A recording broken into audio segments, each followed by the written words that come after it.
রাতের শেষে ভোর ঠিক যেমন অলক্ষ্যে আসে, জীবনের অবহেলাগুলো ঠিক তেমনই নিঃশব্দে জমে ওঠে। কেউ খেয়ালই করে না যে কখন তুমি নিজের কথাগুলো চেপে রাখতে শুরু করলে, কবে থেকে হাসির আড়ালে ব্যথা লুকোনো তোমার কাছে একটা অভ্যাসে পরিণত হলো।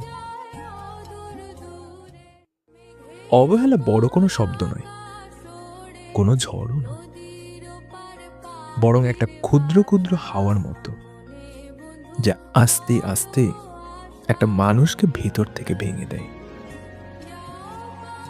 তুমি কথা বলতে চেয়েছিলে, কিন্তু তোমার শব্দ শোনার মতো কেউ ছিল না।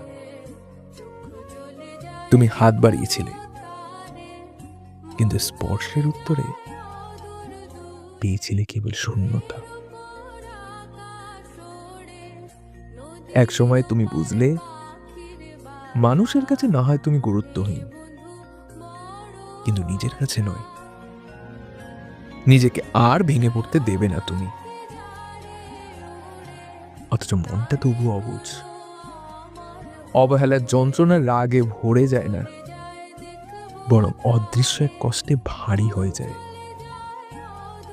তাই আজও রাতে তুমি নিঃশব্দের জানলার পাশে বসে আছো, মনে মনে আশা করছো হয়তো কোনো একদিন কেউ সত্যি সত্যি খেয়াল করবে তোমায়, তোমার হৃদয়কে,